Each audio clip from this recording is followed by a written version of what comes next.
নমস্কার বন্ধুরা, দিশা কিচেনে তোমাদের সবাইকে স্বাগত জানাই। আশা করি তোমরা বাড়িতে অনেকে অনেক রকমভাবে বাসন্তী পোলাও বানিয়ে খেয়েছেন, বাট এই রেসিপিটা একদমই আলাদা। খুব কম সময়ে খুব কম উপকরণ দিয়ে যায় কীভাবে ঝরঝরে বাসন্তী পোলাও বানাবে চলো বন্ধুরা দেখে নিই আজকের এই রেসিপি বাসন্তী পোলাও।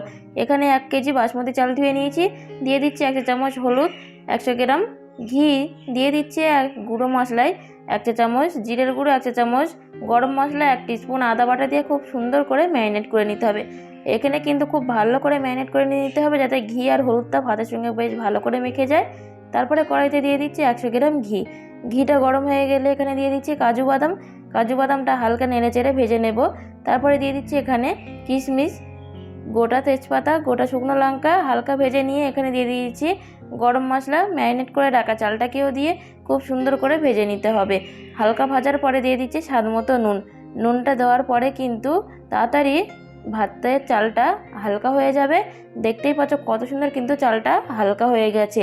এই সময় দিয়ে দিচ্ছি বাটি মেপে চাল, যেহেতু আমি বাটি মেপে জল নিয়েছিলাম সেইটাই মেপে আমি জল দিয়েছি।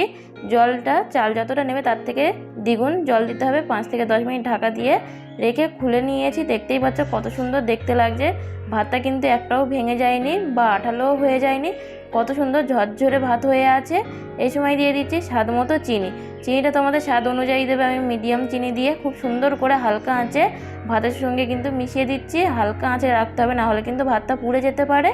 একদম হালকা আঁচে রেখে আমি ভাতটাকে খুব ভালো করে মাখিয়ে নিয়ে তুলে নিয়েছি। মাখিয়ে নিয়ে তুলে নিলেই হয়ে গেল দারুণ স্বাদের ঝরঝরে বাসন্তী পোলাও। এইভাবে তোমরা বাড়িতে ঝরঝরে বাসন্তী পোলাও বানিয়ে খেতে চাইলে টিপস অ্যান্ড ট্রিক্স তোমরা দেখে বাড়িতে বানিয়ে খেয়ে দেখবেন, অসাধারণ লাগবে। এই রেসিপিটা যতটা দেখতে সুন্দর লাগে তার থেকেও দ্বিগুণ কিন্তু খেতে সুন্দর লেগেছিল। এই ঝরঝরে বাসন্তী পোলাও বাড়িতে একবার হলেও বানিয়ে দেখবেন। ভালো লাগলে লাইক, কমেন্ট, সাবস্ক্রাইব করতে ভুলো না কিন্তু।